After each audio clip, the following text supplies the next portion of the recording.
hi hello' নমস্কাৰ মই ৰিংকু ডেকা আজি এটা নতুন ভিডিঅ'লৈ আপোনালোকক স্বাগতম জনাইছোঁ মানে বহুত দিন হ'ল ভিডিঅ' বনাব পৰা নাই মই শিৱসাগৰত যোৱাৰ পৰা এতিয়া ভিডিঅ' বনোৱা হোৱা নাই আকৌ মই ভাবিছোঁ আজি এটা ভিডিঅ' বনাওঁ লগতে আপোনালোককো দেখাম আমি যাব ওলাইছোঁ ব্ৰহ্মপুত্ৰ ৰিভাৰ ফ্ৰণ্টৰ মানে যিটো মানে নতুনকৈ যে পাৰ্কখন হৈছে আজি এবছৰে হ'ল চাগে আমি যাম বুলি কৈ যাব পৰা নাই চ' মানে তাপা পৰি গৈ থাকে কিন্তু বাৰ বাৰ বোলা আমি চাব যাওঁ কিন্তু মই চাব টাইম পোৱা নাছিলোঁ যাবৰ কাৰণে তাত গ'লে অলপমান টাইম লৈ যাব লাগে চ' আজি আমি গৈ আছোঁ আৰু আপোনালোকক দেখাম আৰু লগতে বাপা ওলাইছে ক'ত যাবা শু যাবা আমি অসমীয়া মানুহ যেতিয়া অলপ তামোল খাই লওঁ তামোলটো মানে আমাৰ থাকে ৰুমত মানে আমি গাঁৱৰ পৰা লৈ আহোঁ তামোল অলপ খাই কিনে বাইকটো চলাই মজা লাগে তামোল খাই আমি বাইকত বাইক চলাই যাম আমি যাব ওলালোঁ চ' বোলা ফাইনেলি আমি পাৰ্কখনৰ কাষত আহি পালোঁ ইমান যে মানুহ আছে আমি গমেই পোৱা নাছিলোঁ বহুত ভিৰ হৈ আছে চ' লাইন লাগিবলগীয়া হৈছে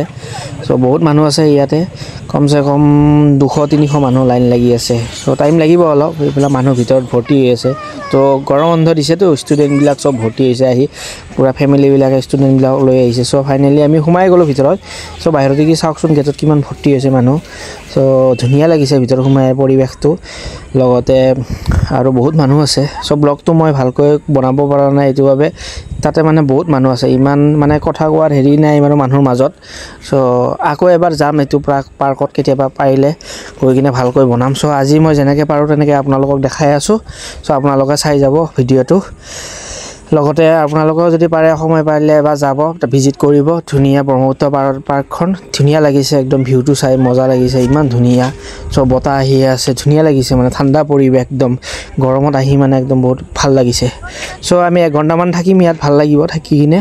তাৰপিছত আমি যাম ফেঞ্চি বজাৰলৈকে অলপ যাম ফেঞ্চি বজাৰত গৈ কিনে অলপ বজাৰ কৰিব লগা আছে সৰু সুৰা বস্তু তেনেকৈ বজাৰ কৰি কিনে আমি ৰুমলৈকে যাম চ' আপোনালোকে ভিডিঅ'টো চাই লওক চাফা জেগা আৰু মানুহ চাওক না কিমান মানুহ আহিছে বা ভৰ্তি লাগিছে মানে পূৰা পাৰত পূৰা মানে ব্ৰহ্মপুত্ৰৰ হাৱা লৈ আছে ধুনীয়া লাগিছে কিন্তু ঠাইটো দেই সঁচাকৈ বহুত ধুনীয়া বনাইছে চ' ভাল লাগিছে আৰু ধুনীয়াকৈ ফুলবোৰ সজাই থৈছে চ' বাপাক লৈ আমি চিৰিৰে খোজকাঢ়ি গৈ আছোঁ ওপৰলৈকে গৈ আছোঁ তলৰ পৰা উঠি আহিলোঁ আমি গৈ কিনে আমি তাত মানে পুখুৰী এটা আছে তাত মাছ চাবলৈ যাম চ' গৈ আছোঁ কি ওপৰৰ পৰা কি ধুনীয়া লাগিছে চাওকচোন এবাৰ আপোনালোকে নিশ্চয় ভাল লাগিছে আপোনালোকক কমেণ্ট কৰি জনাব কেনে লাগিছে পাৰ্কখন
চ' আমাৰ যাব টাইম হৈ গ'ল আমি 2 ঘণ্টামান ইয়াতে থাকিলোঁ বহুত ভাল লাগিছে এতিয়া মানে আমি গৈ কিনে ফেঞ্চি বজাৰলৈকে যাম চ' এইখন পাৰ্ক মানে অমিত শ্বাহ ডাঙৰীয়া আহি কিনে ইয়াতে উদ্বোধনী কৰিছিলে চ' এতিয়া বহুত মানুহ আছে এতিয়াও আন্ধাৰ হৈছে আমি মানে বাপাক লৈ আহিছোঁতো বেছি আন্ধাৰকৈ থাকিব নোৱাৰোঁ ফেঞ্চি বজাৰটো সোমাবলগীয়া চ' আমি যাব ওলালোঁ এতিয়া চ' নিশ্চয় আপোনালোকে ভিডিঅ'টো ভাল পাইছে আমি ফেঞ্চি বজাৰ আহি পালোঁ বাপাৰ কাৰণে মানে পেণ্ট এটা লৈছোঁ মানে যিটো পেণ্ট পিন্ধি আহিছিলে মানে সি পেচাব কৰি দিলে মানে কিবা হাগিজ পিন্ধাই অনা নাছিলোঁ বহুত গৰম আছিলে কাৰণে হাগিজ পিন্ধালে মানে ডাকি দিয়ে পেণ্ট মানে ইয়াৰ মানে পিছফালে চ' সেইটো কাৰণে আমি গৈলোঁ ফেঞ্চি বজাৰ ইমান মানুহ আছে পূৰা জাম লাগি গৈছে দেওবাৰ যে মানে বন্ধবাৰ হয় চ' সকলোবোৰে বজাৰ কৰিব আহিছে চ' বাই টাটা